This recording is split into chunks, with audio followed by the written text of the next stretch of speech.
le trésor caché, l'incroyable parcours de Sainte Bathilde, de l'esclavage au trône et à la sainteté.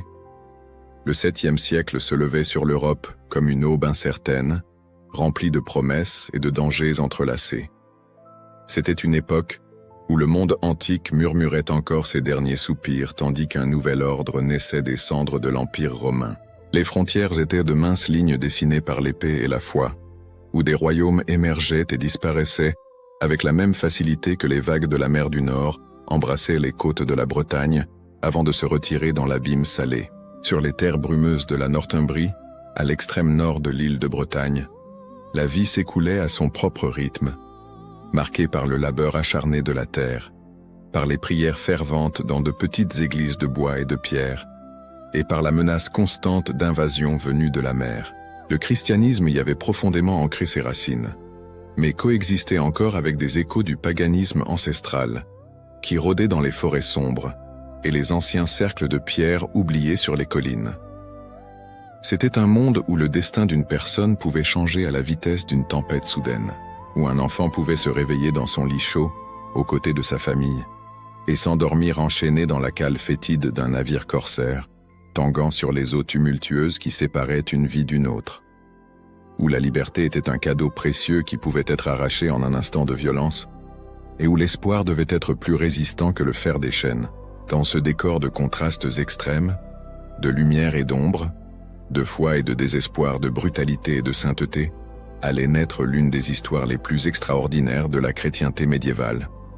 Une histoire qui défierait toutes les attentes, briserait toutes les barrières imposées par la société, et prouverait que la grâce divine ne connaît ni limites ni frontières. Une histoire qui commencerait dans les profondeurs les plus sombres de la condition humaine et s'élèverait jusqu'aux sommets les plus lumineux de la sainteté. L'année était approximativement 634. Dans les villages côtiers de Northumbrie, les femmes tissaient sous la lumière pâle des matins nuageux, les hommes labouraient des champs rocheux, arrachant à la terre réticente la subsistance de leur famille, et les enfants jouaient entre les huttes, ignorant des dangers qui rôdaient au-delà de l'horizon marin. Parmi ces enfants, il y avait une fillette de lignée anglo-saxonne, aux yeux clairs qui reflétaient l'immensité du ciel septentrional et aux cheveux qui capturaient les rares rayons du soleil comme des fils d'or entrelacés. Nul n'aurait pu imaginer, en observant cet enfant ordinaire, que son nom résonnerait à travers les siècles. Nul n'aurait pu prédire que ce petit être, jouant innocemment sur les plages rocailleuses de Northumbrie, était destiné à transformer un royaume, à libérer des milliers d'âmes de la captivité, à fonder des monastères qui deviendraient des phares de sagesse en des temps obscurs, et à démontrer au monde que la véritable noblesse ne réside pas dans le berceau, mais dans le caractère. Son nom était Bathilde, et voici son histoire. Une histoire qui commence par des larmes et des chaînes, mais qui s'épanouirait en miracles et en miséricorde. Une histoire de foi inébranlable face aux adversités les plus cruelles. Une histoire qui nous rappelle que Dieu écrit droit avec des lignes courbes, et que les chemins de la providence sont mystérieux mais toujours parfaits dans leur sagesse infinie. Car qui aurait pu prévoir qu'une esclave deviendrait reine, qu'une prisonnière libérerait des multitudes, qu'une enfant volée à sa terre natale deviendrait la mère spirituelle d'une nation, que quelqu'un ayant connu les profondeurs de l'humiliation humaine atteindrait les sommets de la sainteté? Telle est la merveille de l'histoire de Bathilde, un témoignage vivant que l'amour de Dieu peut transformer toute tragédie en triomphe, toute souffrance en salut, tout esclavage en liberté, glorieuse. Et ainsi, tandis que les vagues continuaient de se briser sur les plages de Northumbrie et que les vents froids soufflaient du nord, transportant avec eux l'odeur du sel et de l'aventure, de la promesse et du danger, une enfant jouait sans savoir que son destin était déjà en train d'être tissé sur les métiers invisibles de la providence divine. Un destin qui l'amènerait bien au-delà de ses plages familières, à travers des épreuves qui testeraient son âme, et enfin vers une gloire qui transcenderait toutes les souffrances à venir.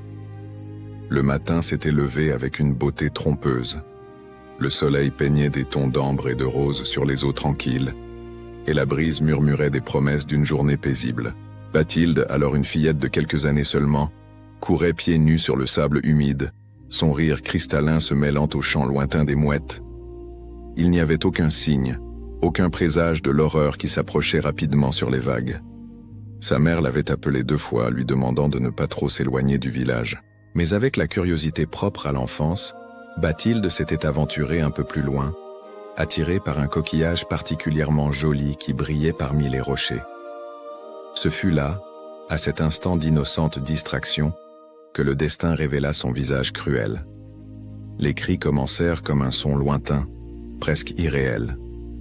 Puis ils grandirent, se multiplièrent, se transformèrent en un cœur de terreur qui déchira la matinée paisible comme une lame aiguisée. Bathilde leva les yeux et vit quelque chose que son esprit d'enfant pouvait à peine comprendre. Des navires étranges aux voiles sombres s'approchaient rapidement de la plage, et de ceux-ci sautaient des hommes armés, féroces comme des loups affamés, des corsaires, des pirates qui balayaient les côtes britanniques à la recherche de richesses et de quelque chose d'encore plus précieux sur le marché aux esclaves, de la chair humaine jeune et saine. Bathilde tenta de courir. Ses petits pieds nus glissaient sur le sable mouillé tandis que la panique pompait de l'adrénaline dans ses veines. Elle pouvait entendre les cris de sa mère, les pleurs d'autres enfants, le fracas des portes qu'on enfonçait, le crépitement du feu qui commençait à dévorer les toits de chaume. Le monde qu'elle connaissait était en train d'être détruit en l'espace de quelques minutes, et il n'y avait nulle part où se cacher. Des mains rudes la saisirent. Bathilde cria, se débattit, mordit, donna des coups de pied avec toute la force que son petit corps pouvait rassembler. Mais c'était inutile. L'homme qui la tenait était fort comme un ours, et son rire cruel résonnait tandis qu'il la jetait sur son épaule comme un sac de grains.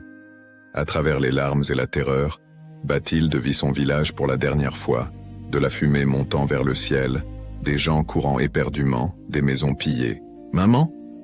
Le cri déchira sa gorge mais se perdit dans le chaos. Elle ne reverrait plus jamais sa famille, ne sentirait plus jamais l'étreinte tendre de sa mère, n'entendrait plus jamais les histoires que son père racontait lors des froides nuits d'hiver. Tout ce qu'elle connaissait, tout ce qu'elle aimait, lui était arraché avec une violence brutale. La cale du navire était sombre et suffocante. L'odeur de sueur, de peur et de vomi formait un mélange nauséabond qui faisait suffoquer Bathilde. D'autres enfants pleuraient autour d'elle. Quelques adultes gémissaient dans des langues qu'elle ne comprenait pas. Des chaînes froides et lourdes serrèrent ses petits poignets, causant des blessures qui la brûleraient pendant des jours. Le balancement constant du navire lui retournait l'estomac, mais il n'y avait rien à vomir à part de la bile amère.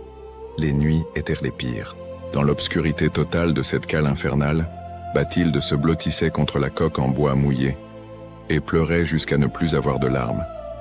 Elle pensait à sa mère, imaginait qu'elle s'était peut-être échappée. Elle s'accrochait à cet espoir comme un enfant qui se noie, s'accroche à un morceau de bois flottant. Elle récitait les prières simples qu'elle avait apprises dans la petite église de son village, les mots sortant en tremblant de ses lèvres gercées. « Notre Père qui es aux cieux ». Mais le ciel semblait infiniment lointain maintenant, séparé d'elle par des couches de bois, d'eau salée et de désespoir. Dieu pouvait-il l'entendre ici, dans les entrailles fétides de ce navire? L'avait-il abandonné? Non. Quelque chose à l'intérieur de Bathilde, quelque chose de plus profond que la peur et de plus fort que le désespoir, lui murmurait que non. Même dans cette obscurité absolue, une petite flamme de foi restait allumée dans son cœur d'enfant. Elle ne comprenait pas pourquoi, ne pouvait pas expliquer comment, mais elle sentait qu'elle n'était pas complètement seule. Que des yeux invisibles la veillaient avec tendresse, que des plans plus grands que sa compréhension étaient en mouvement.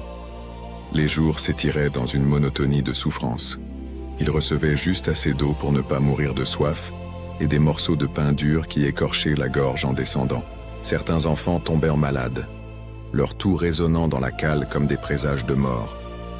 D'autres simplement abandonnaient, leurs yeux perdant cette étincelle qui sépare les vivants de ceux qui sont déjà partis en esprit. Mais Bathilde résistait, non par sa propre force car ses petits muscles étaient faibles et ses os lui faisaient constamment mal, non par courage car la peur était sa compagne constante. Elle résistait parce que quelque chose en elle, planté là par des mains divines avant même sa naissance, refusait de se briser. Une graine de dessein que ni les chaînes les plus lourdes, ni les ténèbres les plus profondes ne pouvaient détruire. Quand le navire accosta enfin, et qu'elle fut traînée vers la lumière aveuglante du jour, Bathilde pouvait à peine tenir debout. Ses jambes tremblaient, ses yeux brûlaient à cause de l'éclat soudain, et son corps maigre chancelait à chaque rafale de vent. Autour d'elle s'étendait un port étranger, plein de sons et d'odeurs inconnues. Les gens parlaient une langue qu'elle ne comprenait pas. Ce n'était plus chez elle. C'était la Gaule, le royaume des Francs, et elle était désormais une marchandise. Le marché aux esclaves était un lieu de honte et d'humiliation. Bathilde fut poussée sur une estrade avec d'autres enfants, exposée aux regards évaluateurs d'acheteurs potentiels. Des mains étrangères palpèrent ses bras squelettiques, vérifièrent ses dents comme si elle était du bétail, tiraient ses cheveux emmêlés. Des larmes silencieuses coulaient sur ses joues sales, mais elle avait appris que crier ou pleurer fort n'attirait que des punitions. C'est alors qu'un homme s'arrêta devant elle. Grand, vêtu d'habits fins qui dénotaient richesse et position, il avait un visage qui, bien que sévère, n'était pas cruel. Ses yeux étudièrent Bathilde avec une intensité qui lui fit baisser le regard. Il dit quelque chose au marchand. Il y eut un échange de pièces, et soudainement Bathilde fut retirée de l'estrade. Erchinoald, maire du palais de Neustrie, l'un des hommes les plus puissants du royaume franc, venait d'acheter une esclave qui changerait le cours de l'histoire. Il ne pouvait pas savoir à ce moment-là qu'il acquérait non seulement une servante mais un trésor d'une valeur inestimable, une sainte en formation, une future reine qui transformerait son royaume. Tandis que Bathilde était emmenée loin du marché, elle regarda derrière elle une dernière fois. Elle pouvait voir la mer au loin, cette même mer qui l'avait amenée sur cette terre étrangère. Mais maintenant, elle ne représentait pas seulement la perte et la souffrance, mais aussi une frontière franchie. Son ancienne vie s'était terminée dans ses eaux. Ce qui l'attendait de l'autre côté de ce nouveau voyage, elle ne pouvait l'imaginer. Mais Dieu le savait. Et dans sa sagesse infinie, chaque pas de cet enfant esclave était guidé vers un destin glorieux. Le palais d'Erchinoald en Neustrie était un monde complètement différent de tout ce que Bathilde avait connu. Alors que son village en Northumbrie se composait de modestes huttes et d'une petite église de pierre, ici s'élevaient d'imposants bâtiments de pierre et de bois, décorés de riches tapisseries et éclairés par des centaines de torches et de bougies. Les salles résonnaient du murmure des nobles, des clercs et des serviteurs, tous engagés dans la danse complexe du pouvoir politique franc. Pour une enfant qui avait grandi en courant pieds nus sur les plages, tout y était impressionnant et intimidant. Les odeurs étaient différentes, encens, épices, parfums exotiques, mêlés à l'arôme de mets élaborés qu'elle n'avait jamais goûté. Les sons aussi, des voix parlant le franc, une langue que ses oreilles peinaient à comprendre, la musique d'instruments sophistiqués, le tintement des coupes de vin, les rires bruyants des nobles. Les premiers jours, Bathilde n'était qu'une ombre effrayée, se blottissant dans les coins, essayant de se rendre invisible. Son travail initial était simple, porter de l'eau, nettoyer les sols, aider dans les cuisines. C'étaient des tâches humbles qui gardaient ses mains occupées, mais son esprit restait en ébullition, traitant encore la perte de tout ce qu'elle connaissait.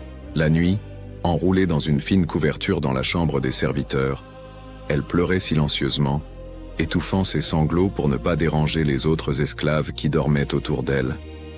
Mais quelque chose de remarquable commença à se produire. Lentement, presque imperceptiblement, Bathilde commença à s'adapter. Son intelligence naturelle, qui avait été nourrie par les histoires bibliques qu'elle avait entendues dans sa terre natale, s'appliquait maintenant à l'apprentissage de la langue franque. Elle écoutait attentivement chaque mot, chaque phrase, absorbant la nouvelle langue avec la facilité d'un enfant. Et à mesure qu'elle apprenait à communiquer, les gens autour d'elle commencèrent à la remarquer différemment. Il y avait quelque chose chez Bathilde qui la distinguait des autres esclaves. Ce n'était pas seulement son apparence, bien que ses traits anglo-saxons attirent l'attention dans une cour franque. C'était quelque chose de plus profond, de plus essentiel. Une lumière intérieure qu'aucune souffrance n'avait réussi à éteindre. Elle travaillait avec une diligence qui allait au-delà de l'obligation, traitait tout le monde autour d'elle avec une gentillesse qui semblait jaillir naturellement de son être et gardait une dignité tranquille même dans la plus basse des positions. « Qui est cette fille ?» demanda un jour l'épouse d'un noble, observant Bathilde alors qu'elle servait le vin avec une grâce surprenante.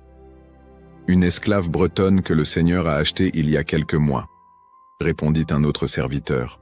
« Chose étrange, elle a des manières presque nobles, Vous ne trouvez pas? C'était vrai. Malgré sa condition servile, Bathilde possédait une prestance naturelle, une façon de bouger et de parler qui suggérait une naissance noble. En réalité, elle venait d'une famille respectable dans sa terre natale, mais maintenant cela n'importait plus. Dans le monde médiéval, les esclaves étaient une propriété, sans droit, sans avenir, sans espoir. Sauf que Bathilde avait de l'espoir. Elle le trouvait dans les heures volées où elle parvenait à s'agenouiller dans une petite chapelle à l'intérieur du palais. Là, devant un simple crucifix, elle déversait son cœur à Dieu. Ses prières avaient mûri depuis ces jours terribles dans la cale du navire. Maintenant, elle ne demandait plus seulement à rentrer chez elle, car elle comprenait que ce chemin était fermé à jamais. Au lieu de cela, elle demandait la force de supporter chaque jour, la sagesse de comprendre le but de sa souffrance et la foi de croire que Dieu ne l'avait pas abandonnée. « Seigneur !» murmurait-elle en franc, sa langue maternelle mêlée à la nouvelle langue dans des prières hybrides. « Je ne sais pas pourquoi je suis ici, je ne comprends pas tes chemins. Mais si c'est l'endroit où tu m'as placé, aide-moi à te servir ici. Fais de moi un instrument de ta paix, même dans cet esclavage. » C'étaient des prières d'une maturité surprenante pour quelqu'un de si jeune. Mais la souffrance a une façon de faire grandir les âmes rapidement, et Bathilde avait trop souffert pour son âge. En même temps, sa foi n'était ni sombre ni amère. Au contraire, elle gardait une douceur d'esprit qui touchait tous ceux qui la connaissaient. Les autres esclaves le remarquèrent. Quand l'une d'elles tombait malade, c'était Bathilde qui prenait soin d'elle pendant la nuit, appliquant des compresses froides et murmurant des mots de réconfort. Quand il y avait des disputes entre les serviteurs, sa voix douce mais ferme parvenait à calmer les esprits. Quand quelqu'un était triste ou découragé, elle trouvait des mots d'espoir à partager. « Comment fais-tu » lui demanda un jour une esclave plus âgée, une femme dont la vie de servitude avait courbé les épaules et éteint la lumière de ses yeux. « Comment parviens-tu encore à sourire, à avoir encore de la bonté dans le cœur après tout ce que tu as traversé ?» Bathilde réfléchit un moment avant de répondre, ses mains continuant le travail de pliage du linge propre. « Parce que je crois que Dieu a un dessein, même quand je ne peux pas le voir. Et parce que j'ai appris que peu importe à quel point on me force à descendre bas, personne ne peut m'enlever qui je suis dans mon cœur. Je suis peut-être esclave aux mains des hommes, mais je suis libre dans mon âme. » C'étaient des mots qui révélaient une sagesse bien au-delà de son âge. Et ils ne passèrent pas inaperçus. Erchinoald, le puissant maire du palais, était un homme observateur. Sa position exigeait qu'il lise les gens avec précision, distinguant le vrai du faux, le précieux du commun. Et plus il observait Bathilde, plus il était intrigué. Elle n'était pas juste une autre esclave accomplissant ses tâches. Il y avait une qualité en elle qu'il voyait rarement, même parmi la noblesse. Il commença à lui confier des tâches plus importantes, testant ses capacités. Il lui demanda de servir lors de banquets importants, où sa grâce et sa discrétion impressionnèrent les invités. Il lui confia des responsabilités sur d'autres servantes, et elle fit preuve d'une capacité naturelle à diriger avec justice et compassion. Il la chargea de s'occuper d'objets de valeur, et son honnêteté s'avéra absolue. Et puis quelque chose d'inattendu se produisit. Erchinoald, cet homme puissant et influent, commença à ressentir plus que du respect pour sa jeune esclave. Il se sentit attiré par elle d'une manière qui le troublait profondément. Ce n'était pas seulement sa beauté grandissante, car Bathilde se transformait d'une enfant en une jeune femme d'une apparence remarquable. C'était l'ensemble de son être, l'intelligence vive, la vertu incorruptible, la foi inébranlable, la gentillesse qui ne faiblissait jamais. Un soir, après un banquet particulièrement réussi où Bathilde avait servi avec son élégance habituelle, Erchinoald la convoqua dans ses appartements privés. Elle y alla, le cœur battant rapidement, incertaine de ce qui l'attendait. En tant qu'esclave, elle n'avait pas le droit de refuser un ordre de son maître, et elle ne connaissait que trop bien les sombres histoires de ce qui pouvait arriver aux esclaves jeunes et jolis seuls avec leur maître. Mais quand elle entra dans la chambre éclairée par les torches, elle trouva Erchinoald non pas avec la luxure dans les yeux, mais avec quelque chose de plus complexe. Du respect, de l'admiration, et quelque chose qui pourrait même être de l'amour, bien que de la variété la plus élevée. « Bathilde, commença-t-il, la voix sérieuse, tu sers dans ma maison depuis des années maintenant. Tu es venue à moi comme une esclave bretonne sans nom, mais tu t'es révélée plus précieuse que l'or. » Elle baissa les yeux, non par peur, mais par modestie. « Je ne fais que remplir mes devoirs, Seigneur. »« Non, » la corrigea-t-il gentiment. « Tu fais bien plus que cela. Tu illumines ce palais par ta présence. Ta vertu est un exemple même pour les nobles. Ta foi fait honte même aux clercs. » Il marqua une pause, comme si les mots suivants étaient difficiles. « J'ai pensé, envisager, la possibilité de t'affranchir, de t'élever de ta position actuelle. » Le cœur de Bathilde fit un bond. La liberté. Le mot brilla dans son esprit comme une étoile soudaine dans l'obscurité. Mais alors elle vit l'expression sur le visage d'Erchinoald et comprit qu'il y avait plus. « J'ai pensé, continua-t-il, à faire de toi mon épouse. » Le silence qui suivit fut profond. Bathilde resta immobile, son esprit luttant pour traiter ces mots. Épouser Erchinoald signifierait non seulement la liberté, mais l'élévation à une position de prestige énorme. En tant qu'épouse du maire du palais, elle serait l'une des femmes les plus importantes du royaume. Elle aurait la richesse, le confort, la sécurité qu'elle n'avait jamais connue depuis ce jour fatidique, où les corsaires avaient détruit sa vie.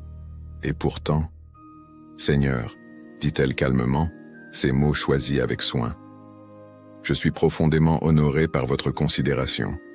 Votre bonté envers moi a été plus que je ne mérite. » Mais, encouragea-t-il, percevant son hésitation. Mais je ne sens pas que ce soit mon chemin. Les mots sortirent avec une conviction tranquille. Je ne sais pas l'expliquer, Seigneur. C'est juste une certitude dans mon cœur que Dieu me réserve à un autre dessein. Erchinoald aurait pu être offensé.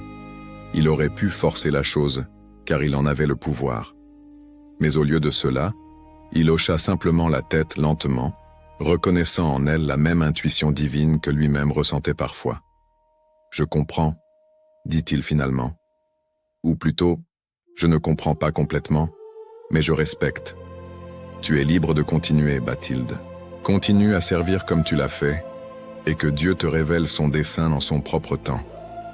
Bathilde sortit de cette chambre avec des larmes de gratitude dans les yeux. Elle avait été protégée. Erchinoald avait respecté sa décision, son intuition, sa foi. Et bien qu'elle ne le sût pas encore, cette décision ouvrirait la voie à un destin bien plus grand qu'elle n'aurait jamais pu l'imaginer.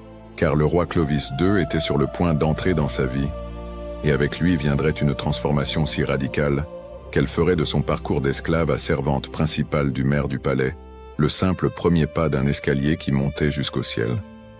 Le destin, cette force mystérieuse que les chrétiens appellent la providence divine, se meut souvent de manière qui défie toute logique humaine.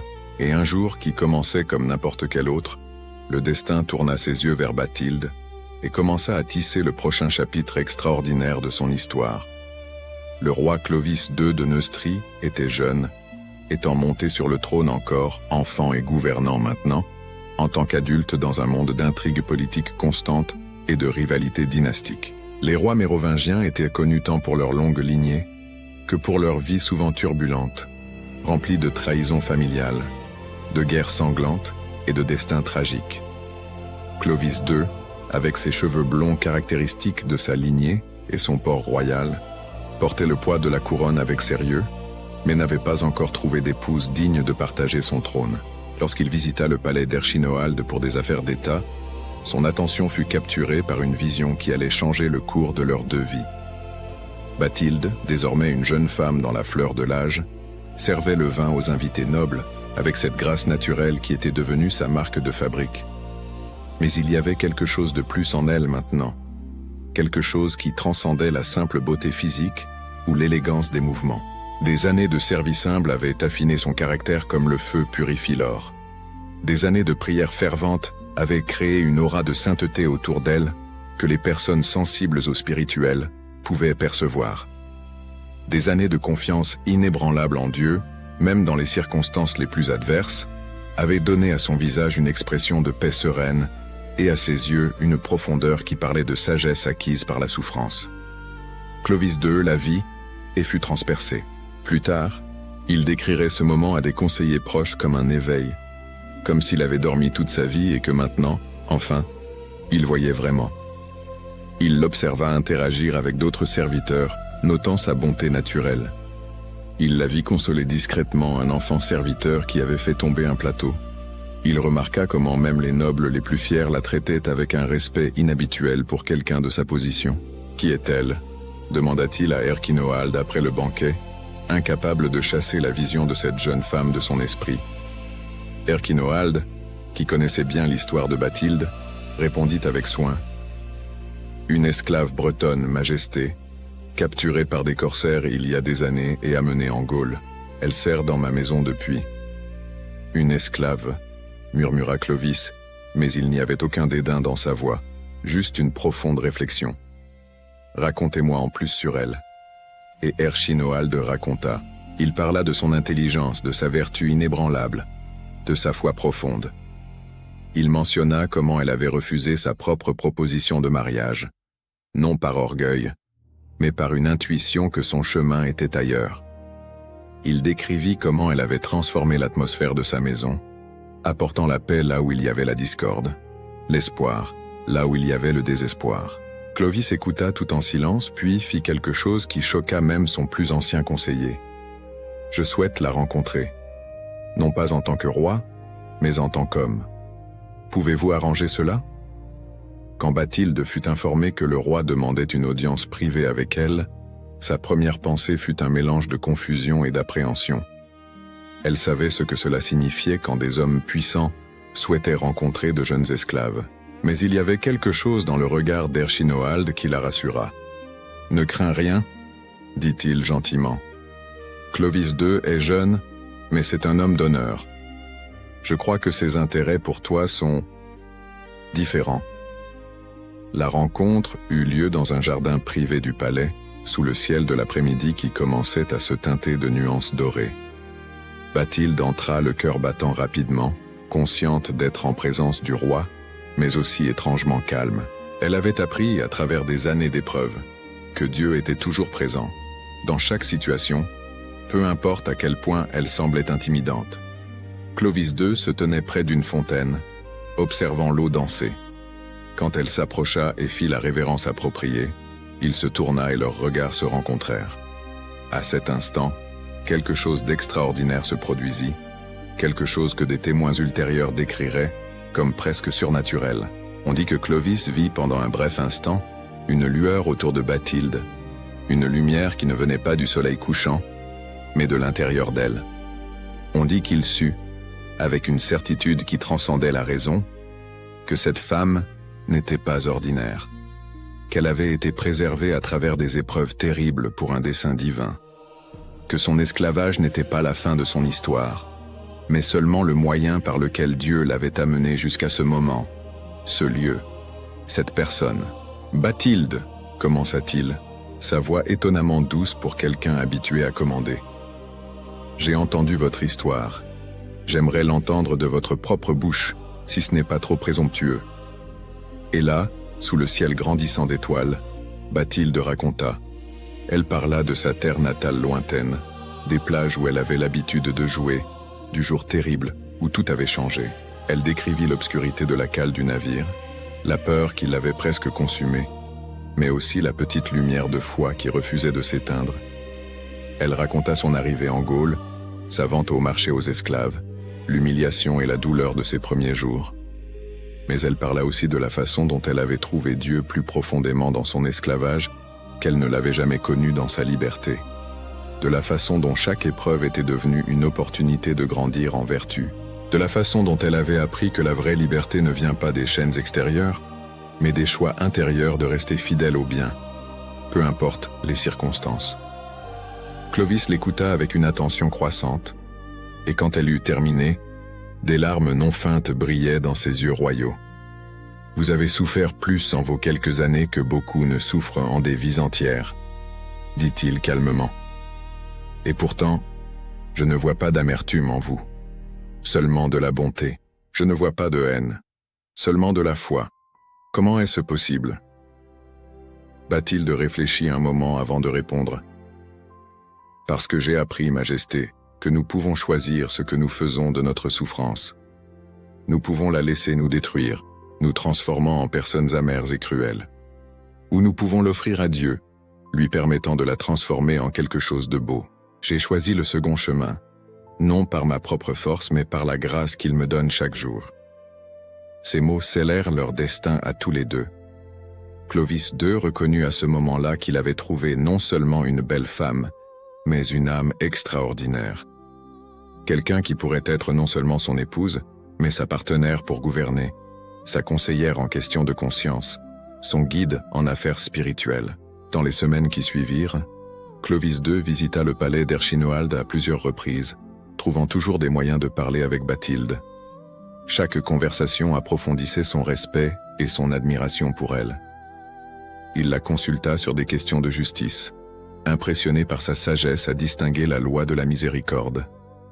Il lui demanda son avis sur les réformes ecclésiastiques, émerveillé par sa compréhension profonde de la foi, malgré une éducation formelle limitée. Et Bathilde, de son côté, commença à voir en Clovis non seulement un roi, mais un homme authentique luttant pour gouverner avec justice en des temps difficiles.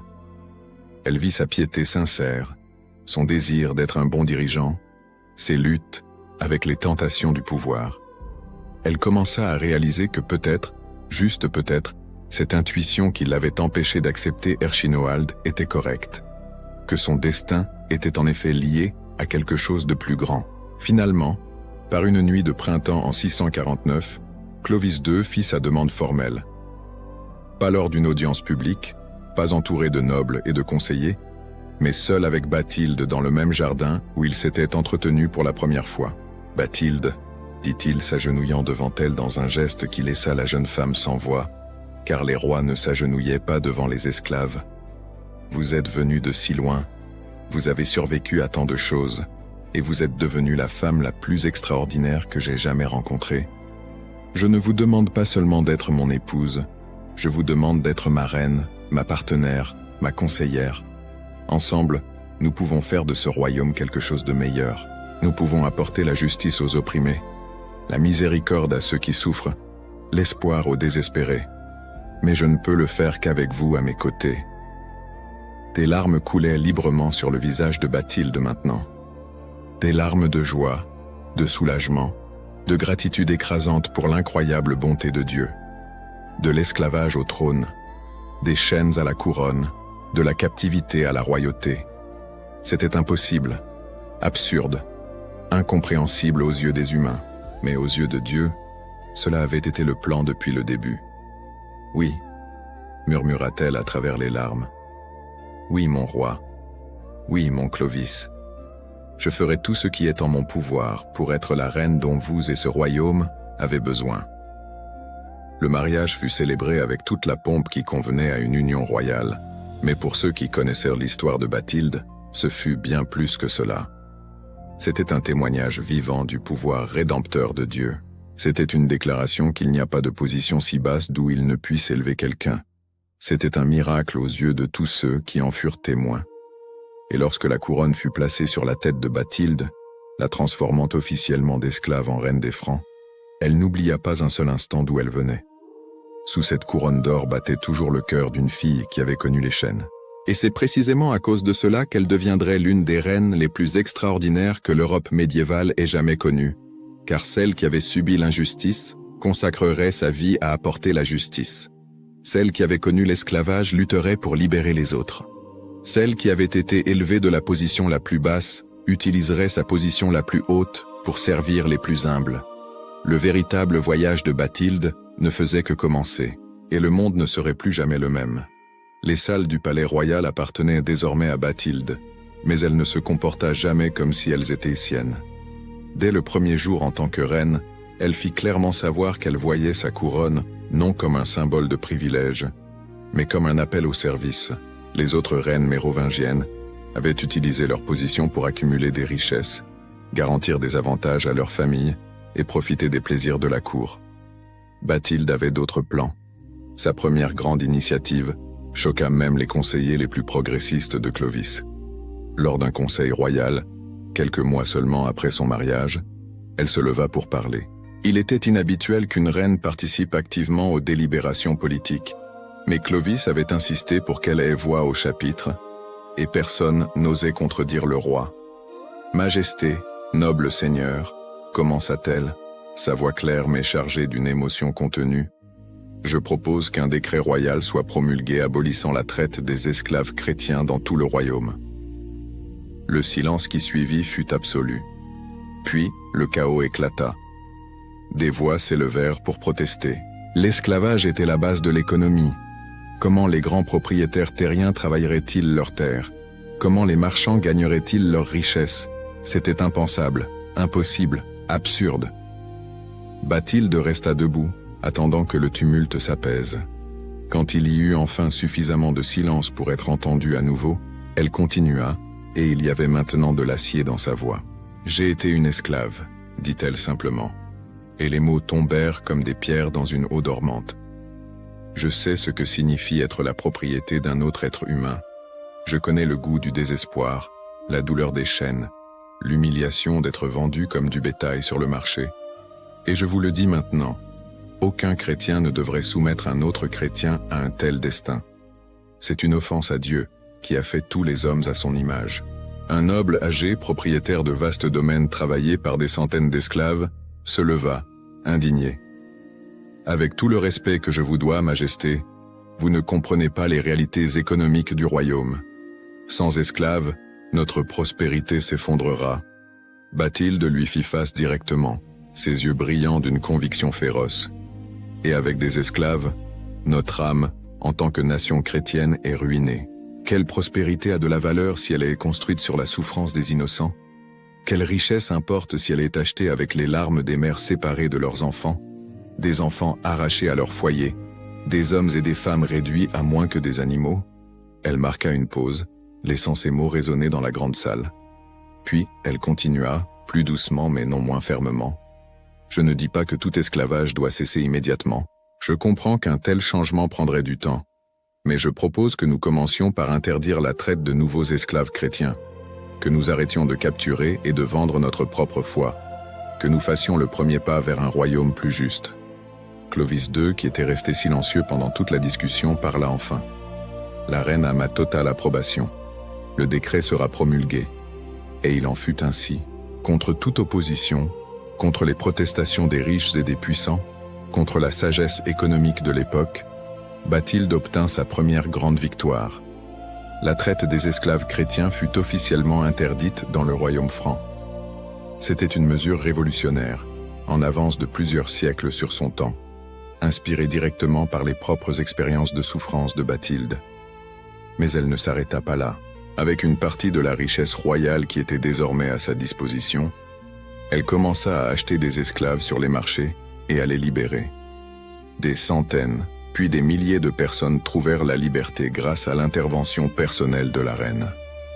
Beaucoup d'entre elles, reconnaissantes et n'ayant nulle part où aller, restèrent pour la servir volontairement, créant un réseau d'individus dévoués qui l'adoraient comme une mère. « Pourquoi faites-vous cela ?» lui demanda un jour une jeune esclave qu'elle avait libérée, des larmes de gratitude coulant sur son visage. « Pourquoi une reine se soucie-t-elle de gens comme moi ?» Bathilde prit les mains de la jeune femme entre les siennes, et ses mots furent simples mais profonds. « Parce que tu aurais pu être moi, parce que j'ai été toi, et parce que le Christ nous a enseigné que ce que nous faisons au plus petit de ses frères, nous le faisons à lui. » Pendant ce temps, sa vie personnelle s'épanouissait également. Entre 650 et 657, Bathilde donna naissance à 3 fils, Clotaire, Childéric et Thierry. Chaque naissance fut célébrée dans tout le royaume, car elle assurait la continuation de la lignée mérovingienne. Mais pour Bathilde, ses fils étaient plus que des princes héritiers. C'étaient des cadeaux précieux de Dieu, des âmes confiées à ses soins, pour être façonnées en hommes justes et pieux. Elle les éleva personnellement, refusant de déléguer complètement leur éducation à des nourrices comme c'était la coutume chez les reines. Elle leur racontait des histoires de la Bible le soir, mais partageait aussi sa propre histoire, ne cachant jamais ses origines. Elle voulait que ses fils comprennent que la véritable noblesse vient de la vertu, non de la naissance. « Vous êtes des princes, leur disait-elle fréquemment, mais souvenez-vous toujours, un jour vous ferez face à Dieu, et il ne vous interrogera pas sur vos couronnes, mais sur vos cœurs. Il ne mesurera pas vos richesses, mais votre justice. Gouvernez avec miséricorde, dirigez avec compassion, et n'oubliez jamais que les plus humbles de vos sujets sont aussi précieux aux yeux de Dieu que vous. » Tout en éduquant ses enfants, Bathilde continuait son œuvre de réforme sociale. Elle consacra d'énormes sommes à la fondation de monastères, les reconnaissant comme des centres essentiels d'apprentissage, de piété et de service à une époque souvent chaotique. L'abbaye de Chelles, établie pour les femmes, et l'abbaye de Corbie, pour les hommes, devinrent des joyaux resplendissants de la vie monastique franque, attirant des érudits, des saints et des pèlerins de toute la chrétienté. Elle travailla également en étroite collaboration avec des réformateurs ecclésiastiques, comme saint Éloi et saint Ouen, soutenant leurs efforts pour purifier l'Église de la corruption et renforcer sa mission évangélisatrice. Saint Éloi, en particulier, devint un ami cher et un conseiller spirituel, reconnaissant en elle une âme sœur dans sa passion pour la justice sociale et la réforme morale. « Vous êtes un miracle vivant, Majesté », lui dit-il un jour après une discussion sur la meilleure façon de servir les pauvres de la ville. Un témoignage que Dieu peut tirer le bien même des plus grandes tragédies. Bathilde sourit gentiment. « Je ne suis pas un miracle, mon ami. Je suis simplement une pécheresse sauvée par la grâce, essayant d'utiliser les dons qui m'ont été donnés pour honorer celui qui m'a sauvé. » Mais d'autres, observant ses œuvres, ne pouvaient s'empêcher de voir quelque chose de miraculeux dans son histoire.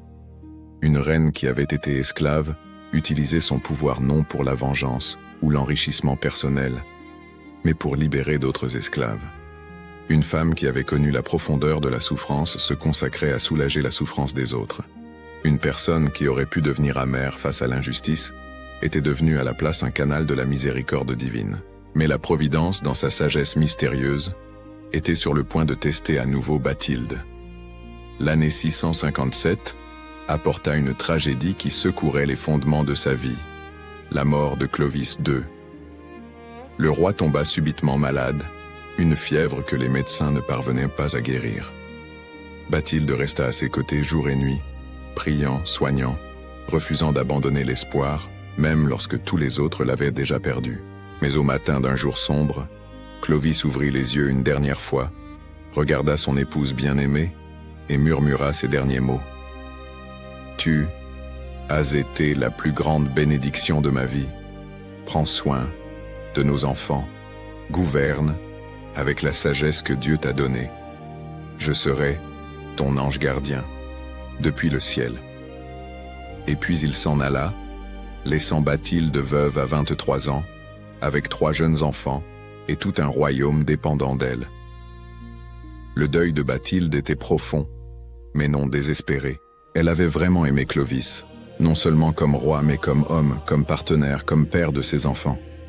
Sa mort laissait un vide dans son cœur que rien ne comblerait jamais complètement. Mais elle n'avait pas le luxe de s'abandonner totalement au chagrin. Son fils aîné, Clotaire III, n'avait que 5 ans.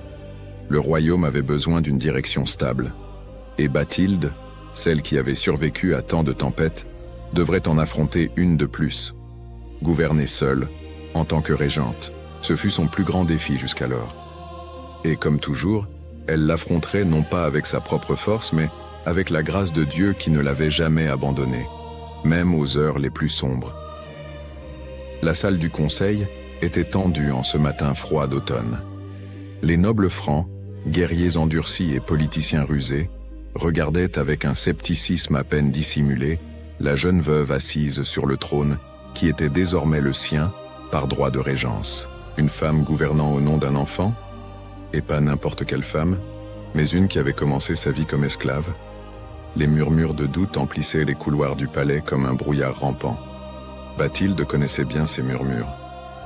Elle pouvait les sentir, même lorsqu'ils n'étaient pas exprimés ouvertement en sa présence. Elle voyait dans les yeux de certains nobles le dédain, la conviction qu'elle serait facilement manipulée ou rapidement écartée. Ils la voyaient comme une intérimaire commode, une figure décorative qui assurerait la légitimité de Clotaire III pendant que les vrais hommes de pouvoir manœuvreraient les rênes du royaume. Ils ne pouvaient pas se tromper davantage. Quand Bathilde se leva pour parler lors de cette première réunion du conseil en tant que régente solitaire, sa voix était claire et ferme, portant l'autorité de quelqu'un qui savait exactement qui elle était et ce qu'elle représentait. « Messieurs », commença-t-elle, son regard parcourant chaque visage dans la salle, Je sais ce que beaucoup d'entre vous pensent. Une femme ne peut pas gouverner. Une ancienne esclave ne peut pas commander des nobles. Une jeune veuve ne peut pas maintenir la paix dans un royaume complexe et dangereux. Elle marqua une pause, laissant le poids de ses mots s'installer. Alors permettez-moi de clarifier quelque chose d'emblée. Je ne suis pas ici pour être une marionnette ou une figure ornementale. J'ai été choisi par Dieu pour cette position à travers des circonstances qui défient toute explication humaine. Et je gouvernerai ce royaume avec toute la sagesse, la force et la miséricorde qu'il m'accordera. Le silence dans la salle était absolu. Certains nobles semblaient choqués, d'autres impressionnés. Et quelques-uns, comme le vieil Hébroïne, maire du palais qui avait servi sous Clovis II, s'autorisèrent un petit sourire d'approbation. Nous poursuivrons les politiques que mon défunt époux et moi-même avons commencées, continua Bathilde. L'interdiction de la traite des esclaves chrétiens sera maintenue. Notre soutien au monastère et à la réforme de l'Église s'intensifiera. Mais nous mettrons également en œuvre de nouvelles mesures. Les impôts sur les pauvres seront réduits. La simonie, la vente honteuse de positions ecclésiastiques, sera combattue vigoureusement. Et la justice, la vraie justice, sera accessible même aux plus humbles de nos sujets. C'était une déclaration audacieuse, presque révolutionnaire pour l'époque. Mais Bathilde ne bluffait pas. Dans les mois et les années qui suivirent, elle prouva chaque mot. Les premiers défis arrivèrent rapidement.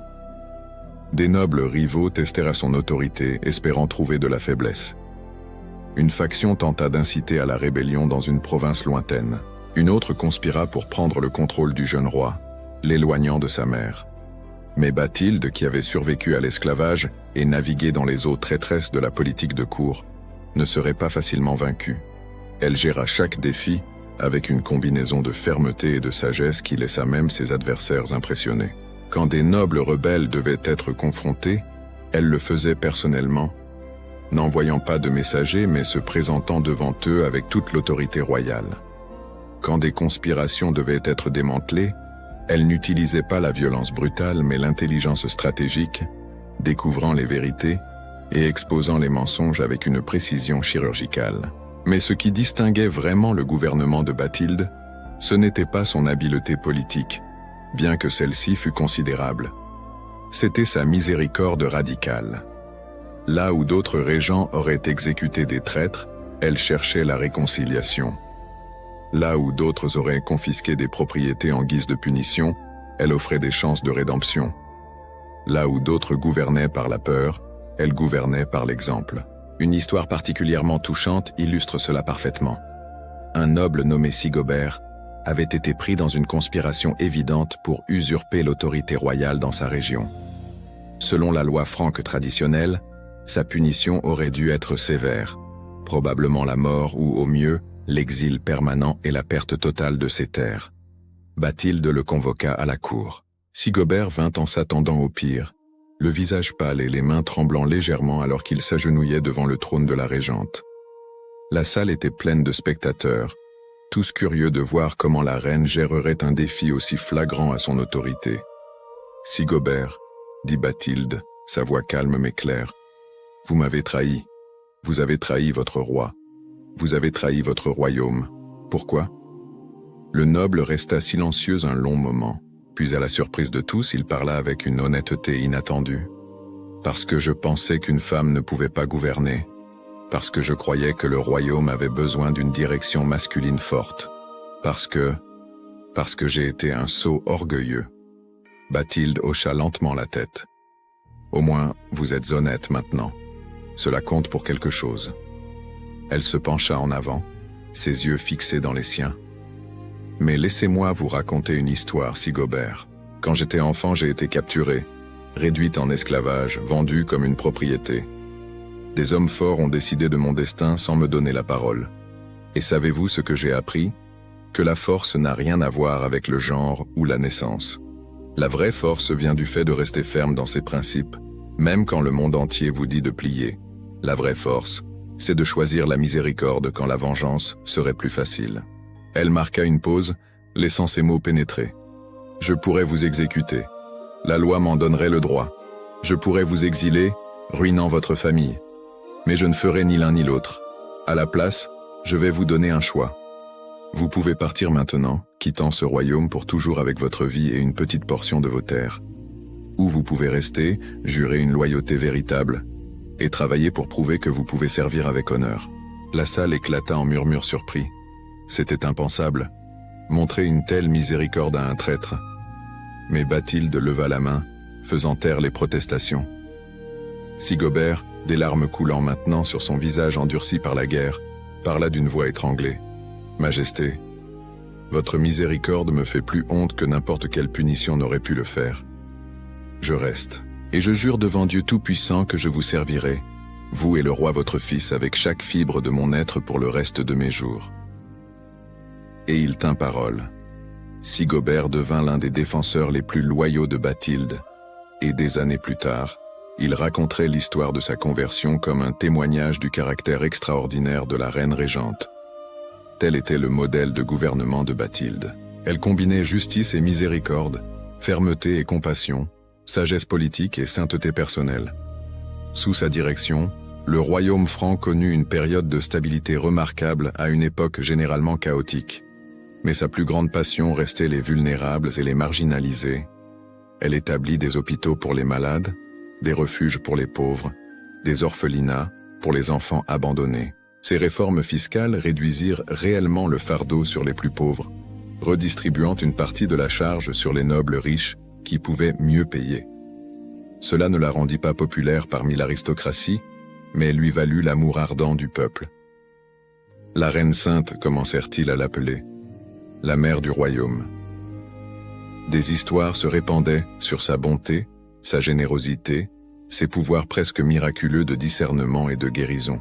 On disait qu'elle pouvait regarder quelqu'un dans les yeux et voir la vérité de son cœur, que sa présence dans une chambre de malade entraînait souvent une guérison inattendue, que son intercession dans la prière pouvait débloquer même les situations les plus impossibles.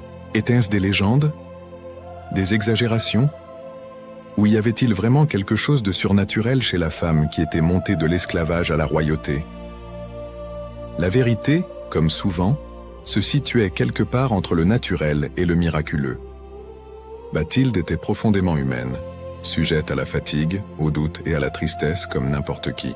Mais elle était aussi si intimement connectée à Dieu par des années de prière et de souffrance que sa grâce coulait à travers elle de manière palpable. Un incident particulier devint célèbre dans toute la Gaule.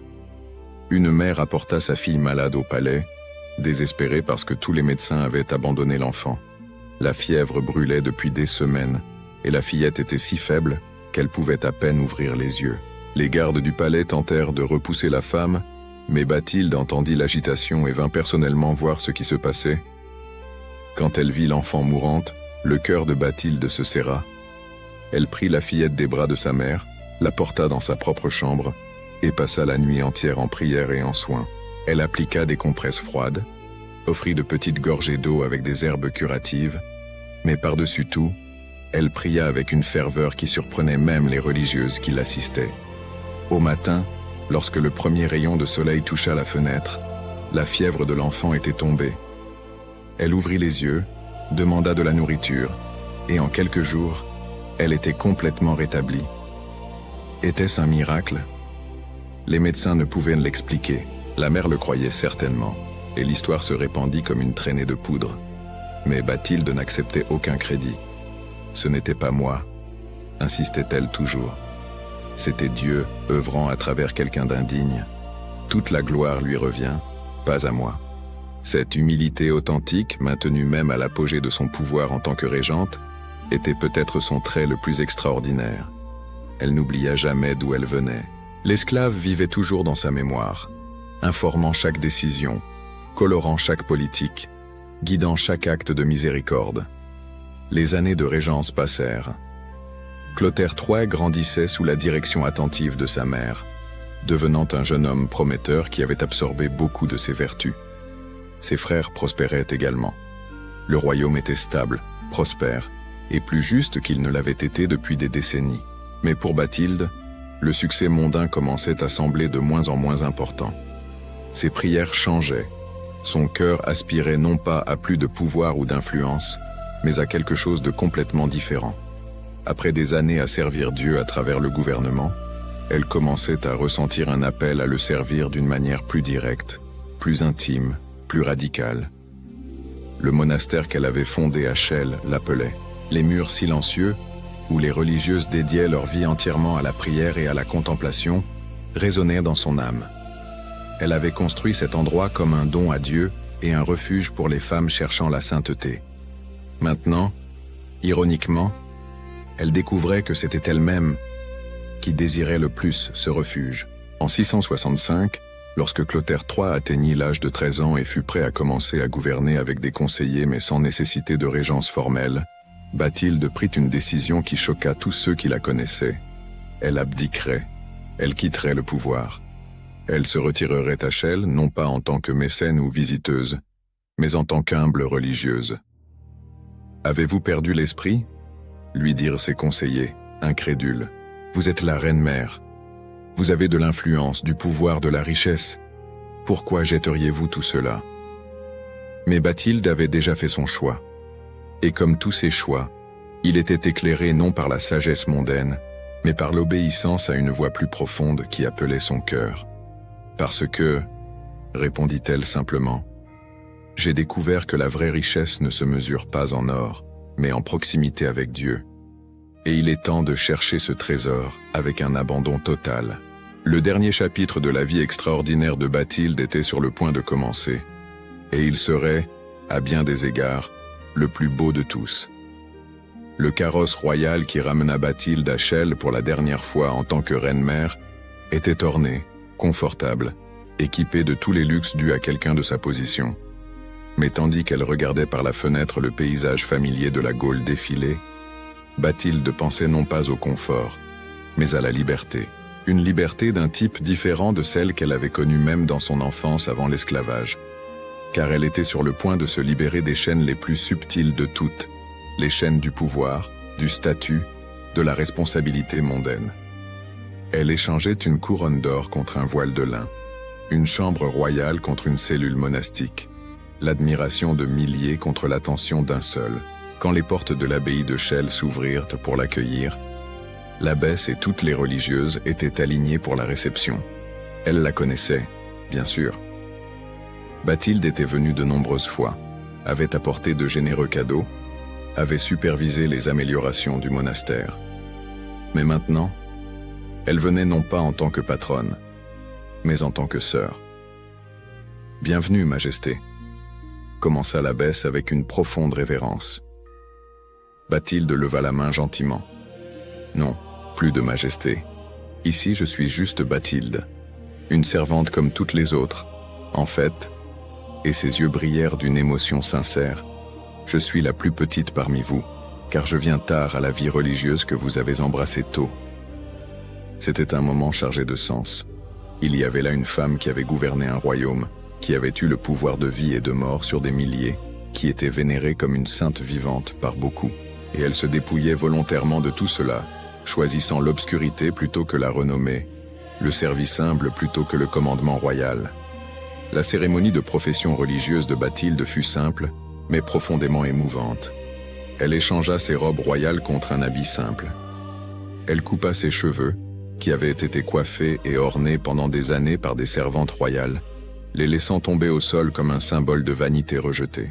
Et quand elle s'agenouilla devant l'autel, prononçant ses vœux de pauvreté, de chasteté et d'obéissance, des larmes coulaient librement sur son visage.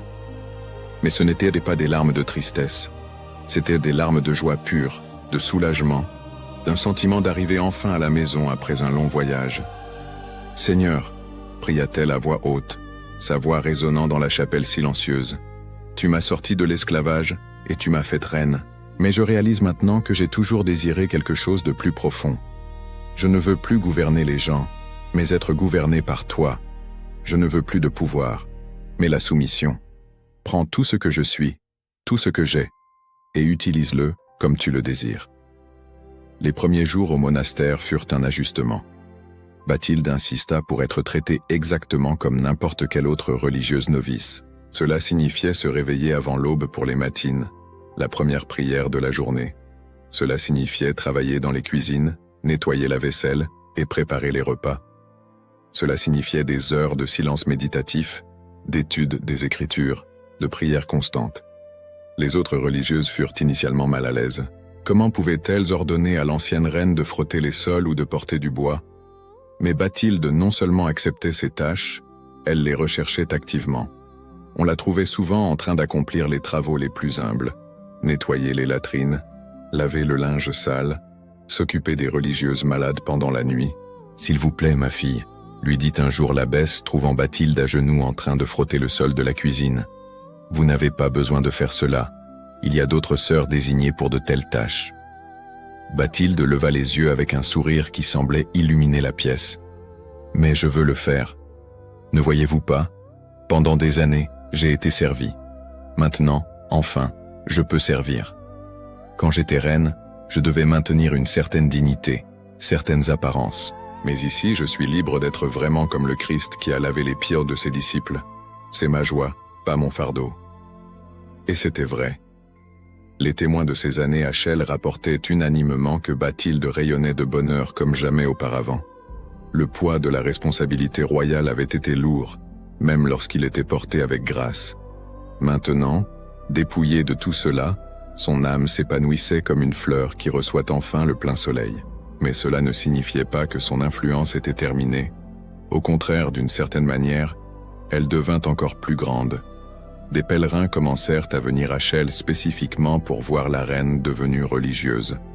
Des nobles cherchaient ses conseils sur les affaires d'État, même dans sa réclusion. Les pauvres venaient en grand nombre, sachant qu'ils trouveraient non seulement une aide matérielle, mais une présence qui, d'une certaine manière, les faisait se sentir plus proches de Dieu. Bathilde recevait tout le monde avec la même grâce. Aux nobles, elle offrait une sagesse tempérée par son expérience du gouvernement. Aux pauvres, elle offrait une compassion née de sa propre expérience de la souffrance. À tous, elle offrait quelque chose de plus précieux, un témoignage vivant qu'il est possible de trouver Dieu en toutes circonstances, que la sainteté est accessible non pas par de grands exploits, mais par une fidélité humble dans les petites choses. Les histoires de miracles associées à elle se multiplièrent durant ces années. Une femme stérile qui retrouva la vue après la prière de Bathilde. Un garçon muet qui commença à parler après qu'elle eut posé les mains sur sa tête. Un homme gravement blessé dans un accident qui se rétablit complètement après qu'elle eut passé la nuit à veiller en prière à son chevet. Ces récits étaient-ils vrais? Les témoins insistaient que oui. Des documents de l'époque enregistrent beaucoup de ces incidents avec des détails surprenants. Mais Bathilde détournait toujours tout crédit.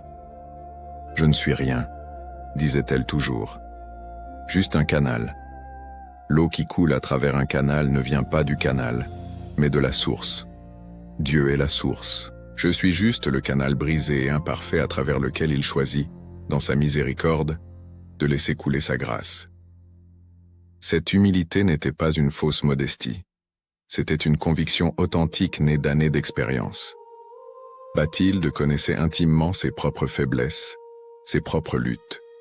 Elle continuait à se battre contre les tentations d'orgueil, contre les souvenirs douloureux de son passé, contre les moments de doute et d'obscurité spirituelle. Ce n'était pas une sainte de vitrail parfaite et distante. C'était une femme réelle, menant une bataille réelle pour la sainteté, gagnant non par sa propre force, mais par la grâce qu'elle cherchait constamment dans la prière. Ses nuits étaient souvent passées en veille. D'autres religieuses la trouvaient agenouillée dans la chapelle à 2, 3 heures du matin, absorbée dans une prière si profonde qu'elle n'entendait pas quand quelqu'un entrait. Son visage à ces moments-là, disait-elle, semblait briller d'une lumière qui ne venait ni des bougies, ni du clair de lune, mais de quelque part à l'intérieur. « Que trouvez-vous dans toute cette prière ?» lui demanda une jeune novice curieuse. « Ne vous ennuyez-vous pas? Ne vous sentez-vous pas seule ?» Bathilde sourit avec tendresse. « Ma chère enfant, as-tu déjà été profondément amoureuse ?» La novice rougit et hocha timidement la tête. « Alors tu sais que lorsque nous aimons quelqu'un profondément, nous n'avons jamais assez de temps avec cette personne. Chaque moment ensemble est précieux. Chaque parole échangée est un trésor. Il en est de même avec Dieu. Il est mon bien-aimé, mon tout. Comment pourrais-je me lasser de sa présence ? Comment pourrais-je me sentir seul quand je suis avec celui qui me connaît plus parfaitement que je ne me connais moi-même ? C'était cette intimité avec Dieu cultivée à travers des décennies de prières fidèles, à travers toutes les circonstances imaginables, qui faisaient de Bathilde ce qu'elle était. Elle avait trouvé le secret que beaucoup cherchent toute leur vie, que le vrai bonheur ne vient pas des circonstances extérieures, mais de l'union intérieure avec le divin. Les années passèrent sereinement à Chelles. Bathilde vieillit gracieusement, ses cheveux devenant blancs, son visage se remplissant de rides venues de sourire et de prier. Mais ses yeux gardaient cet éclat, cette lumière qui ne diminuait jamais. Elle gardait le contact avec ses fils, qui venaient la voir quand ils le pouvaient. Voir Clotaire en roi, Childéric et Thierry gouverner leur propre territoire, remplissait son cœur maternel de joie. Elle avait donné au monde non seulement son propre témoignage de foi, mais 3 rois qui, bien qu'imparfaits comme tous les humains, avaient été façonnés par ses enseignements de justice et de miséricorde. Mais elle savait que son temps sur terre touchait à sa fin. Elle pouvait le sentir dans ses os, dans la fatigue croissante qu'aucune quantité de repos ne soulageait complètement. Et étrangement, elle ne ressentait pas de peur, juste une anticipation paisible. « Bientôt, je serai à la maison », dit-elle à une religieuse compagne lors d'un des derniers jours de janvier 680. « Ma vraie maison, d'où je viens et où j'ai toujours appartenu. » L'hiver 680 fut particulièrement rigoureux. La neige tombait lourdement sur l'abbaye de Chelles, couvrant le monde d'un linceul blanc et silencieux. À l'intérieur des murs du monastère, les religieuses maintenaient leur rythme de prière et de travail, mais toutes pouvaient sentir que quelque chose changeait. Bathilde, qui pendant des années avait été un pilier de force malgré son corps vieillissant, devenait visiblement plus faible. Elle ne se plaignait pas, ne faisait pas étalage de son inconfort croissant. Mais les religieuses qui la connaissaient bien pouvaient voir les signes. Comment elle s'appuyait plus lourdement sur les rampes en montant les escaliers, comment ses mains tremblaient légèrement en tenant le livre de prière, comment elle faisait des pauses pour reprendre son souffle plus fréquemment pendant les hymnes. Le 29 janvier, Bathilde n'assista pas aux matines pour la première fois dont on puisse se souvenir. Les religieuses la trouvèrent dans sa cellule, toujours sur son lit étroit, le visage pâle mais serein. « Mon heure est venue », dit-elle simplement lorsque l'abbesse et plusieurs sœurs se rassemblèrent inquiètes autour d'elle. « Ne soyez pas triste, je rentre à la maison. » Des messagers furent rapidement envoyés pour informer ses fils, mais Bathilde savait qu'elle ne vivrait pas assez longtemps pour les voir une fois de plus. Et ce n'était pas grave. Elle avait fait ses adieux au fil des ans à travers d'innombrables conversations, conseils partagés, amour démontré. Il ne restait rien à dire. Ce qu'elle voulait maintenant était simple. Passer ses dernières heures en prière, entourée de ses sœurs en Christ, préparant son âme à la rencontre qu'elle avait désirée toute sa vie. Les religieuses montèrent la garde dans sa cellule, se relayant pour qu'elle ne soit jamais seule. Elle récitait le psautier, chantait des hymnes doux, lui tenèrent les mains quand elle tendait les siennes. Et Bathilde, même dans son état affaibli, participait quand elle le pouvait, ses mots sortant en murmures, mais chargés d'une ferveur inébranlable. À mesure que le jour avançait vers l'après-midi puis vers la nuit, Bathilde entrait et sortait de la conscience. Dans ces moments lucides, elle disait des mots d'encouragement et de sagesse à celles qui l'entouraient. « Souvenez-vous, murmura-t-elle aux sœurs rassemblées, que Dieu peut transformer toute souffrance en bien. Ne doutez jamais de sa bonté, même lorsque le chemin est sombre. Il est toujours à l'œuvre, tissant toujours un motif plus beau que nous ne pouvons l'imaginer. N'ayez pas peur d'être humble. L'humilité n'est pas faiblesse, mais vraie force. C'est l'humilité qui m'a sauvé quand j'étais esclave. C'est l'humilité qui m'a guidé quand j'étais reine. Et c'est l'humilité qui me porte maintenant dans les bras de Dieu. Aimez les pauvres. Servez les méprisés. En chaque personne souffrante, voyez le visage du Christ. C'est le secret de la vie chrétienne. Et par-dessus tout, ne perdez jamais, jamais espoir. Peu importe à quel point il fait sombre, peu importe le poids du fardeau, Dieu est toujours présent. Toujours. Il m'a conduite des chaînes à une couronne, puis d'une couronne à quelque chose d'encore plus précieux, l'union avec lui. S'il a fait cela pour moi, une pécheresse indigne, que ne fera-t-il pas pour vous? Les larmes coulaient librement sur les visages des religieuses, tandis qu'elles écoutaient ces dernières paroles de sagesse de leur sœur bien-aimée. Mais mêlée à la tristesse, il y avait une gratitude écrasante d'avoir connu cette femme extraordinaire, d'avoir été témoin de son exemple, d'avoir été touché par sa sainteté. Alors que la nuit s'approfondissait, la respiration de Bathilde devint plus superficielle, plus laborieuse. Elle gardait les yeux fermés la plupart du temps maintenant, mais son visage avait une expression de paix profonde, presque de joie anticipée. Peu avant l'aube du 30 janvier, Bathilde ouvrit les yeux une dernière fois. Les religieuses présentes dirent plus tard qu'il y avait en eux une lumière différente de tout ce qu'elles avaient vu auparavant. Une lumière qui n'était pas de ce monde. Ses lèvres bougèrent, formant des mots à peine audibles. Les sœurs se penchèrent plus près pour écouter. « Je vois, il est là, si beau. Enfin, je peux rentrer à la maison. » Et puis, avec un dernier souffle doux, comme quelqu'un s'endormant après une longue journée de travail acharné mais satisfaisant, Bathilde partit. Les religieuses restèrent en silence respectueux un long moment. Puis, lentement, elles commencèrent à chanter. Pas un requiem triste, mais un hymne de joie, car elles savaient que Bathilde n'était pas morte, mais née à la vie éternelle. Elle n'avait pas été vaincue, mais elle avait triomphé. Elle n'avait pas tout perdu, mais avait enfin tout gagné. La nouvelle de la mort de Bathilde se répandit rapidement. Ses fils, désormais rois de plein droit, vinrent rendre un dernier hommage à leur mère extraordinaire. Des nobles de tout le royaume franc se rendirent à Chelles pour présenter leur respect. Et les pauvres, ceux qu'elle avait servis si fidèlement, vinrent en foule, pleurant ouvertement la perte de leur protectrice et mère spirituelle. Mais même dans la mort, Bathilde continuait d'inspirer. Des histoires de miracles sur sa tombe commencèrent presque immédiatement. Une femme stérile qui avait prié sur sa tombe conçut. Un aveugle recouvra la vue. D'innombrables personnes rapportèrent ressentir une paix profonde, un renouveau de foi, une certitude de la présence de Dieu en visitant le lieu où elle était enterrée.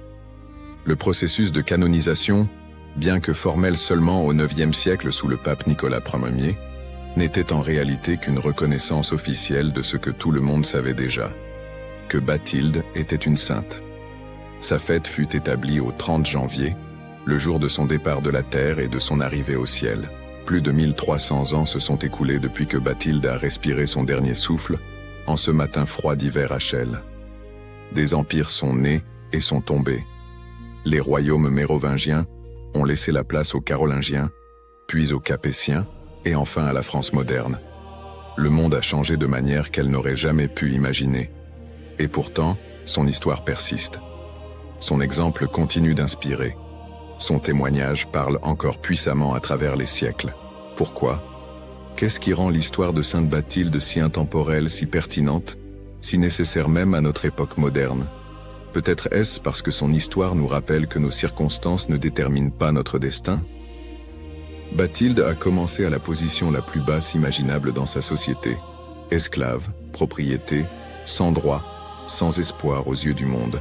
Mais par la foi, la vertu et une confiance inébranlable en Dieu, elle s'est élevée à des hauteurs que personne n'aurait pu prévoir. Son parcours nous dit que peu importe d'où nous partons, peu importe à quel point notre situation semble impossible, Dieu peut nous élever. Ou peut-être est-ce parce qu'elle nous montre ce que signifie utiliser le pouvoir avec sagesse et miséricorde. Bathilde a connu l'impuissance absolue. Alors quand elle a eu le pouvoir, elle l'a utilisé non pour la vengeance ou l'enrichissement personnel, mais pour libérer les autres, pour apporter la justice aux opprimés, pour réformer les systèmes injustes. À une époque où le pouvoir est souvent abusé, son exemple brille comme un phare de ce que le leadership devrait être.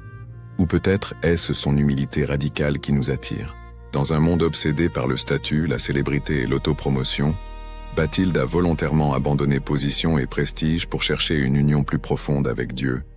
Elle nous rappelle que la vraie grandeur ne se mesure pas à la hauteur de notre ascension, mais à la profondeur de notre amour. Ou peut-être est-ce simplement son humanité. Bathilde n'était pas parfaite. Elle a souffert, douté, lutté.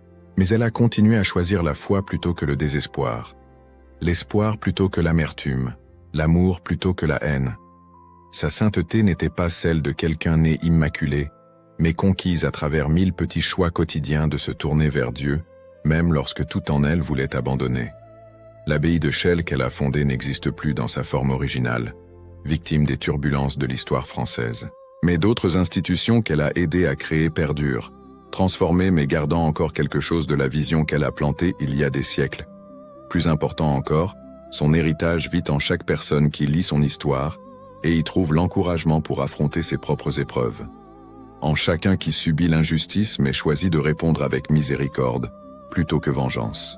En chacun qui utilise le pouvoir qu'il a, grand ou petit, pour servir les moins fortunés au lieu de les exploiter. En chacun qui comprend que la vraie noblesse ne vient pas de la naissance, mais du caractère. Sainte Bathilde, la fillette esclave devenue reine, devenue religieuse, devenue sainte, demeure un témoignage perpétuel de plusieurs vérités profondes. Que Dieu ne se limite pas aux conventions ou aux attentes humaines. Il choisit les faibles pour confondre les forts, les humbles pour donner des leçons aux orgueilleux.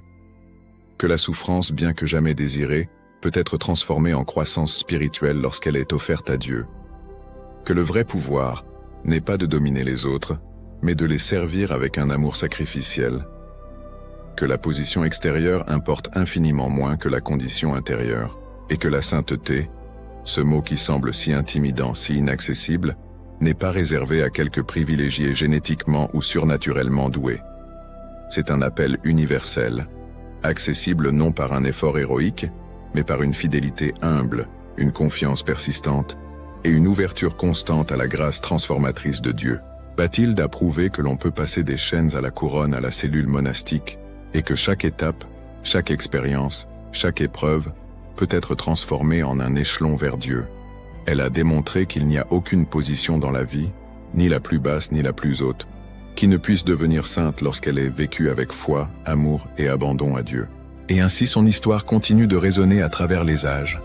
Un chant d'espoir pour tous ceux qui souffrent, un appel à la sainteté pour tous ceux qui servent, un témoignage éternel qu'avec Dieu, vraiment tout est possible. Que son intercession nous accompagne, que son exemple nous inspire, et que son témoignage extraordinaire nous rappelle toujours que nos débuts ne déterminent pas nos fins, nos chaînes ne définissent pas notre destin, et que le Dieu qui a transformé une esclave bretonne en une sainte reine franque est encore aujourd'hui à l'œuvre pour transformer des vies par son amour sans limites et sa grâce abondante. Prière. Ô Sainte Bathilde, glorieuse servante de Dieu qui a connu les profondeurs de l'esclavage et les hauteurs du trône royal, toi qui as transformé chaque souffrance en opportunité de sainteté et chaque position de pouvoir en occasion de servir les plus humbles, intercède pour nous auprès du Père Céleste. Toi qui fus arraché à ta terre et à ta famille encore enfant, mais n'as jamais perdu la foi même aux heures les plus sombres. Apprends-nous à avoir confiance en Dieu lorsque notre chemin semble impossible et notre fardeau insupportable. Toi qui as utilisé ta couronne de reine pour libérer les esclaves, fonder des monastères, réformer les injustices et apporter la miséricorde aux pauvres, inspire-nous à utiliser tout pouvoir ou influence que nous avons pour servir et non pour dominer, pour libérer et non pour opprimer.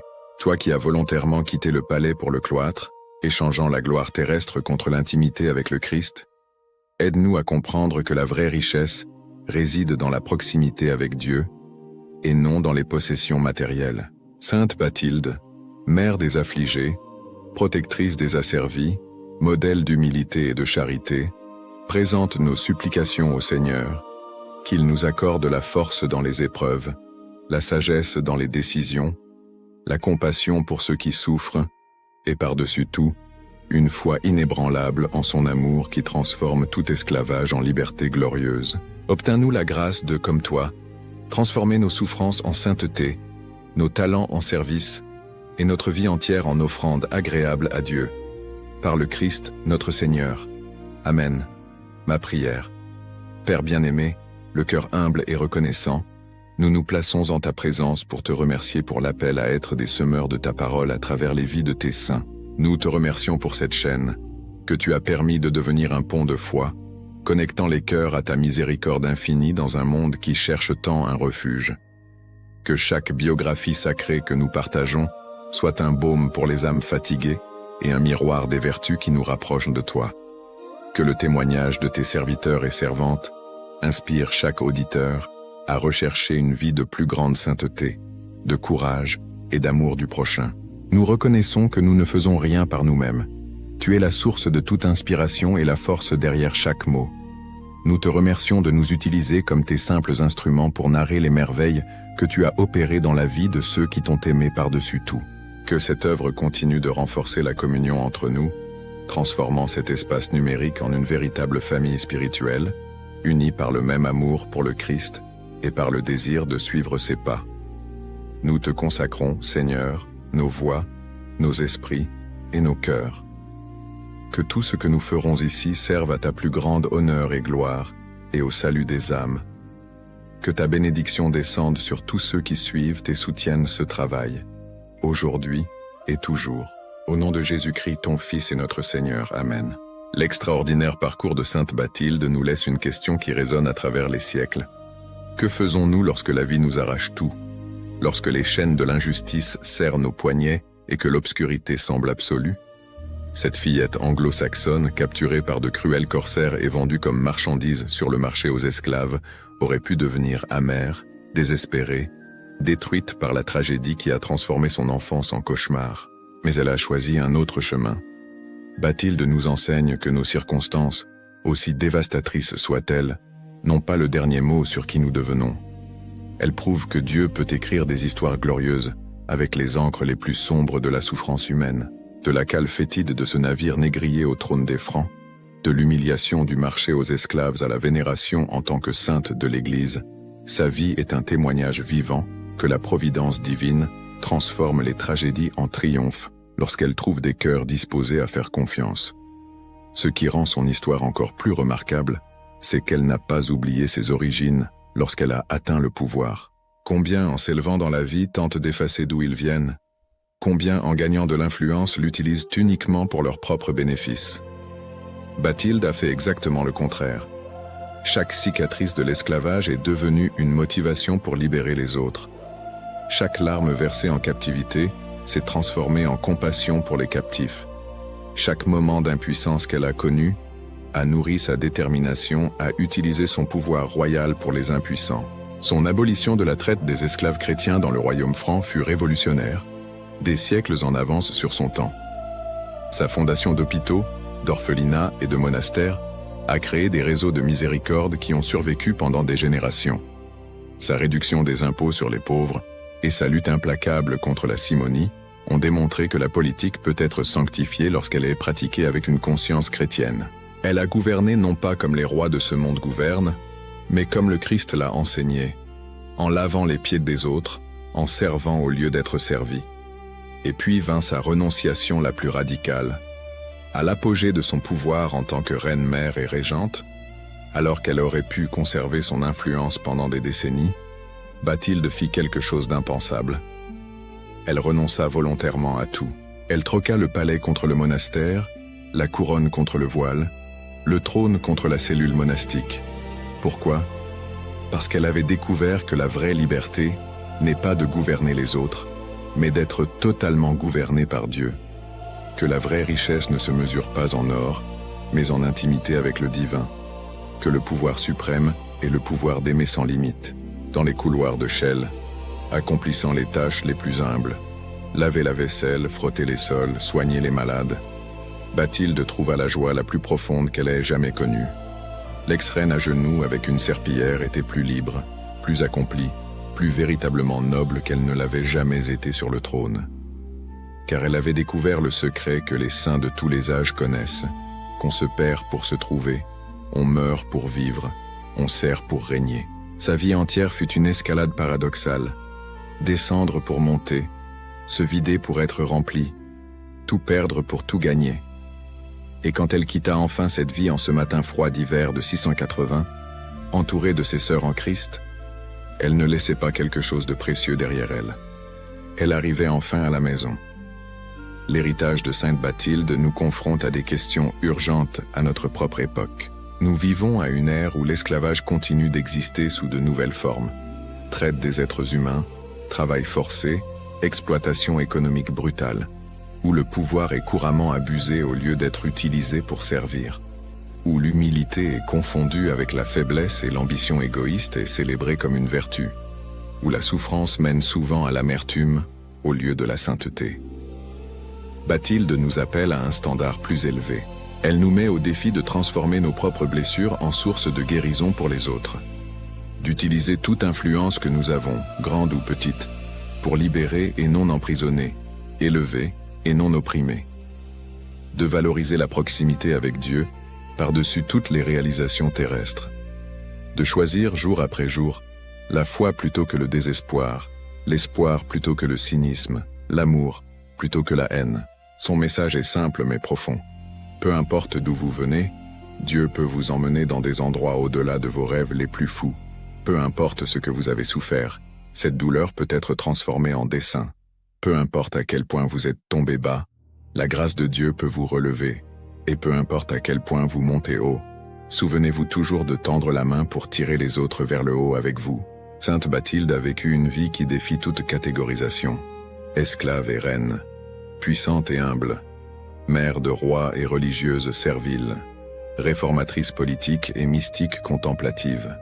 Mais par-dessus tout, elle fut simplement une femme qui aima Dieu de chaque fibre de son être et laissa cet amour transformer non seulement sa propre vie, mais le destin de milliers. Si cette histoire a touché votre cœur, si le témoignage extraordinaire de Sainte Bathilde a inspiré votre âme, la chaîne Histoire sacrée, la vie des saints, vous invite à faire partie de cette communauté de foi.